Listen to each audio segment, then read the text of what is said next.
So you've got me for about the next 25 minutes or so. In that time, I'm going to introduce myself, talk a little bit about what we mean by AI and what's getting everybody excited. Talk a bit about what AI is good for and like where it's really not very useful. And then talk about the big questions for government, like what about AI and jobs? What about AI and ethics, where frankly, I won't add much to what Maria's already said, but maybe give a slightly different way of looking at it. And finally, like, what about AI in government? And where are people already using it in delivery of public services? Now, I'm Richard Stirling. I run an organization called Oxford Insights. Up until recently, I was within the UK government, but for the last 5 years or so, I've been advising governments around the world on technology.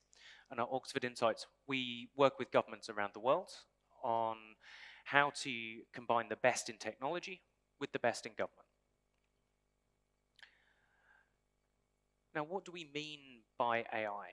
It's a term that's used by lots of people, and it sounds like the magic space future is here. Like that thing that everybody's been really excited about since the 70s. It's starting to come. Now, is that right? Well, there's kind of two types. There's a sort of narrow type of AI where it's really, really, really good at one specific task. And then there's the magic space future where we have artificial general intelligence, computers can mirror and exceed what people do. And that could be really scary. And there's some wonderful work going on from philosophers around the world as to how scary is it and what should we do. But that's about 20 years away, has been about 20 years away for the last 20 years. And like, I have put it into a category of like really interesting and fun, but quite academic. The thing that's today and is getting everybody excited today is narrow AI. It's like, well, over the last 7 or 8 years, there have been a series of things that have changed the environment for AI.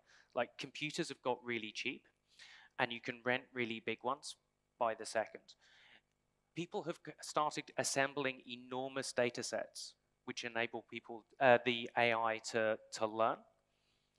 And there's been some real advances in the underlying technology. Like, the R&D side of AI has got an awful lot better. Yeah, if you just, I'm about to sound like an advertorial for DeepMind, but if you think about what they've done over the last 5 years, just using those two things, really cheap computers and enormous data sets, they've done some really amazing strides. You know, computer has beaten human at Go for the first time ever. They've now generalized that to a series of games. They've they've started to apply this into real-world applications. This was science fiction 10 years ago. It's there today, but it's all in this sort of this field of narrow AI. Like, it's a computer doing one thing really well, and that one thing has a really clear, defined success measure. So it's not the great step forward towards general AI that it feels like it is, because that's not how the computer's working. Yeah, and all of the buzz is because people are taking that sense that computers can do one thing really well and applying it to disrupt everything. So AI is starting to come into almost every sector of life. I mean, this is just a visualization to sort of show you the breadth that we've got here. You know, everything from conversational AI bots through to AI being used in finance and insurance decisions, through to it being used in cybersecurity and threat detection, or in the sort of offensive world. And this is all being driven by that sort of narrow AI, and particularly fashionable at the moment is machine learning. And what we mean by machine learning is it's the art of getting computers to do something without being specifically trained. And what they're really doing is they're finding patterns in that are in the underlying data. So that's all they're doing. And you can see here, like the immediate way in which computers will break is where there's no data, there's no AI. And that you can see that feeding through into where the AI works really well. Like, AI is amazing when you've got lots and lots and lots of data, and lots of data that influences the outcome. Because then the computer can work out where it is on this distribution and make a guess. But it only works where the data is accurate, where there are patterns that are governing outcomes, where there's a nice clear answer to find. And that means it's pretty terrible at a whole bunch of other stuff. And this is particularly interesting in a public services sense, because public services often involves like shades of grey, involves judgment. You're dealing with people's lives. And people are complex, and they present in a complex way. So often when you're in a public services context, you don't have all the data. What you have isn't reliable, because for whatever reason you have an address that's out of date, or people are slightly massaging the story. Unpredictable things happen, and there's no clear success measure. So we're not looking at a world where an AI can come in and just automate everything. Although I really liked the guy from Estonia and the presentation that he gave that made it look like AI could come in and do everything. That is definitely success in visible public services. But I think that you still have people powering the decisions underneath. Now, the rise of AI and this sort of mass disruption across sectors leads to three big questions for government, I think. One, if you have disruption across all of these sectors, how do you manage that? Like, we all have an economy today with people in jobs. How do you manage the fact that the jobs of the future may not be the jobs of today? The second big question is how do you protect the social contract in your country and local values and interests? The third is about how you can use AI and harness the power of AI to deliver better services to citizens.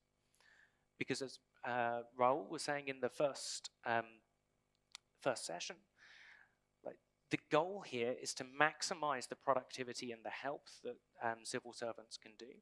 So how do we harness AI to do that? Now, on the first, let's look at the first of those questions, like AI and jobs.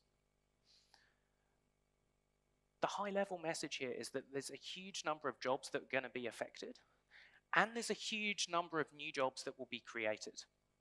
Now, this doesn't just mean that people will have jobs marking the homework of AI. This means that people will have jobs in healthcare. Like, we'll be able to spend more time dealing person to person. So we'll see a primacy of not just STEM, but of human-centered skills, like the skills of negotiation, the skills of really properly understanding somebody's story as they present to you, and investing the time that's freed up into those sort of human specialties. And if you look at the stats here, then if you look across the OECD, then Spain is going to see one of the biggest transitions in its labor market, with about 55% of jobs being affected by the rise of automation. And that's quite a big thing. If you think that more than 50% of the people who are in work this is over a 10-year time period, so in 10 years will see their job materially change due to AI, and some tasks that they do today will be done by computers. That's enormous. And you can't just take a blanket number like that and think it applies uniformly. So we've been working with a city in California called Stockton. You probably haven't heard of Stockton, but it's quite an interesting place. Stockton is almost the first town outside Silicon Valley. It's a historically deprived town.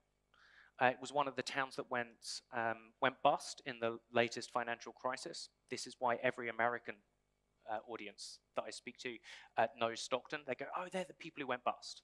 There were only about 2 or 3. They're now, because they're just the first town outside Silicon Valley, they're thinking about what's the future. Because they know that this disruption due to AI is going to hit them first. And unlike all the towns in Silicon Valley, it's not going to be a bunch of rich kids from Google and all the startups who are going to be there. It's going to be the people who do like real jobs. So when you think about that sort of 60% or 55% jobs transition, that's going to hit them hardest. And they've got a really progressive mayor. Yeah, basically, when the town went bust, there was an Obama staffer who just went, I'll take the pay cut. My town needs me. I'm going home, and I'm going to fix it. That's what he's doing. He's got money from Silicon Valley to fund the US's first trial of a universal basic income. And we've been working with him about like what are the other elements of his AI strategy. So I said you needed to look at the local stats. And when you look at the local stats for Stockton, then you can see that there's maybe 5 big clusters of jobs which are going to see enormous amounts of change.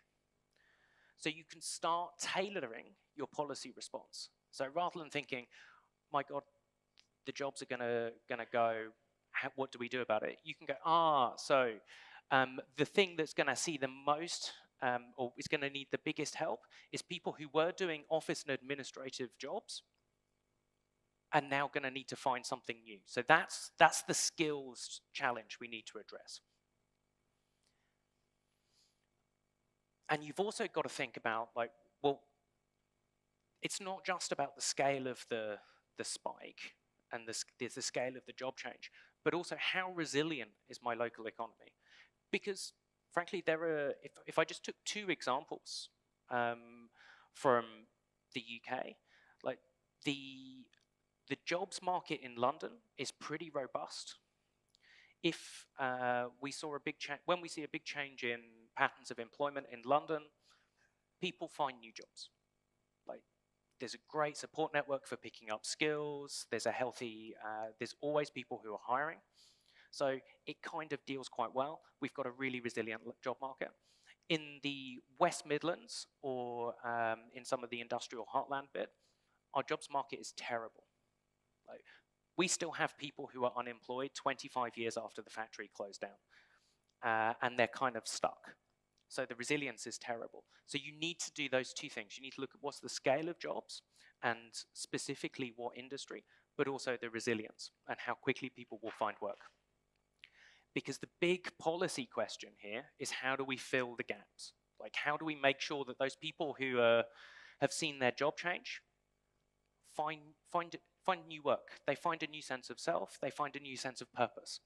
Because without that, then there's you create tension in society, and you're potentially seeing social unrest.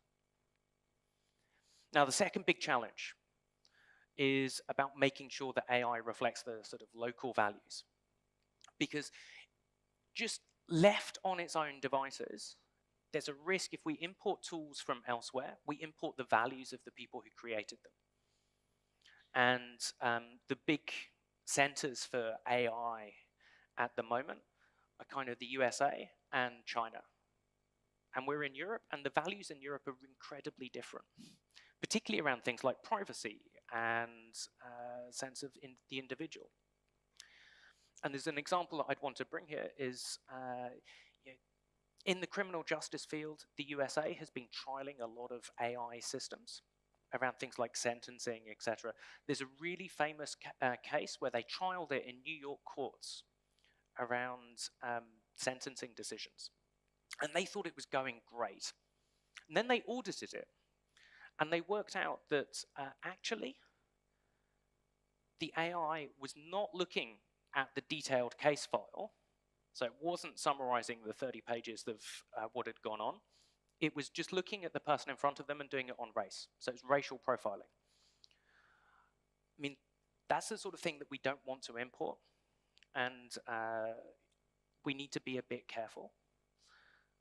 Incidentally, the other horrible bit of that story is the AI just learned to do what the court was already doing. So it's not like this is an awful AI, it's instead, this is an AI that mirrors how biased the court is today. So when we're looking at it and we're thinking about trying to build a sort of an ethical and a fair and unbiased AI, we need to think about the three broad layers. Like, we need to make sure that the data that is collected is unbiased, and think about if there's any sort of bias that the people who are building the system have brought to it. This is how Google tripped up when they did some of their image recognition categorization stuff. The second is around the analysis, and think about testing the analysis layer to see that it is fair and unbiased. And there's some real challenges there around neural nets and some of the more fashionable bits of machine learning. And the third is around the decision layer, like making sure that the decisions that are coming out of the AI system are fair and impartial. And this is why we need oversight and accountability, as Maria was saying in the previous talk. So, what does AI mean for government? Well, we have a duty to offer a good service to our citizen and to use the best tools available for us to do that. So, AI is a really interesting tool. It's being used in sectors around the economy. Of course, it should be used in public services, and it should be used appropriately and subject to the caveats in the previous bit. And if you look at the stats, then Spain is really well placed to roll out AI in its public services. We did a benchmarking of governments around the world, an AI readiness index. And Spain came out 12th across the OECD in that, because you have good digital public services. You've invested in creating the data systems. You have a startup culture and entrepreneurship. People are starting to use data in delivery of services in the rest of the economy. So when people come together and try and do something around AI and public services, they can. There are people to work with. And when you're thinking about, like, well, where? What's our starting point? I just cast your mind back to, like, what is it that machine learning is and AI is good at? It's good at stuff where there is a repetitive task, where there's lots of data available, there is a clear success measure, and where there will be patterns in delivery. So, and there's this sort of 5 levels of sophistication for AI and public services. Everything from, like, level 0, there is no AI, all the way up to the sort of magic future where there's a fully automated system which never requires any human intervention. Incidentally, from speaking to governments around the world, most people are sort of bouncing around levels 1 and 2 in their rollout of AI. They're sort of doing simple bits of automation. They're getting machines to do the boring, repetitive task, almost treating the AI like a superpowered intern that scales infinitely. And they're doing that to, like, in the case of China, they have a system which is identifying fraud in the system. So it's finding, this is because computers are really good at pattern recognition, and fraud is, or picking out fraud is largely about pattern recognition. It's finding the needle in the haystack. So you use the AI, shrink the haystack, increases your hit rate. Same thing in the intelligence field. You use the AI to process an enormous volume of information and turn it into a smaller volume of intelligence so that you're being much more focused.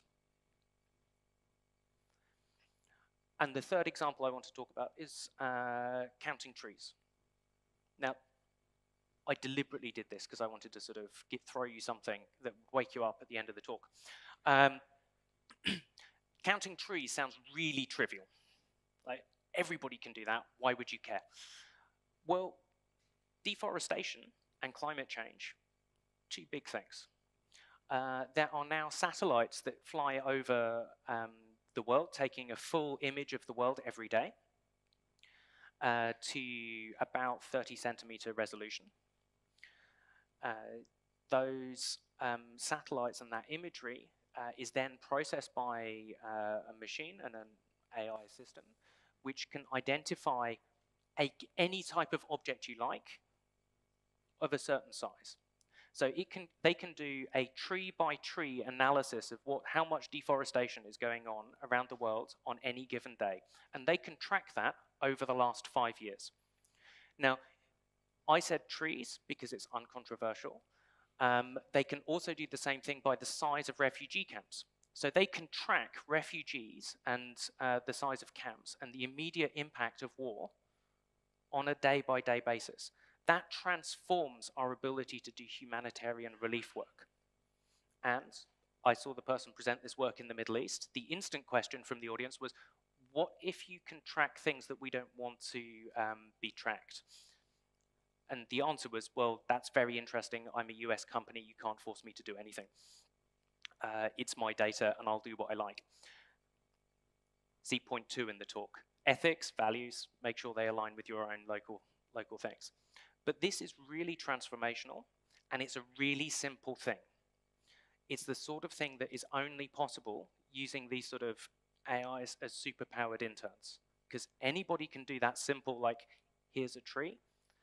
If you were to try and do that by people, it would take an enormous amount of time. These things scale enormously, and the teaching that what's a tree is the bit that's just got trivial. So, in conclusion, AI, 3 big things. How do we do that transition in the economy? How do we make sure that the AI system doesn't undermine our social contract? And the third, how can we use AI to harness, to help citizens? I want to leave you with the thought that this is something that we shouldn't just trip into. We should have a plan. And I think that plan, it needs to have 5 things. It needs to think about the government and public services. It needs to think about the R&D that goes on in AI and answering some of the big questions that are there around accountability or improving the algorithms. You need to think about the skills and capability within your economy. And this isn't just about STEM. It is also about thinking about those human specialties and making sure that people are geared up to participate in the workforce of the future. The data and digital infrastructure and making sure that that is robust. If you just think back to the first talk from Estonia, that would not have been possible without a really robust data infrastructure, because everything sat upon that layer. And finally, the ethics. Thank you very much.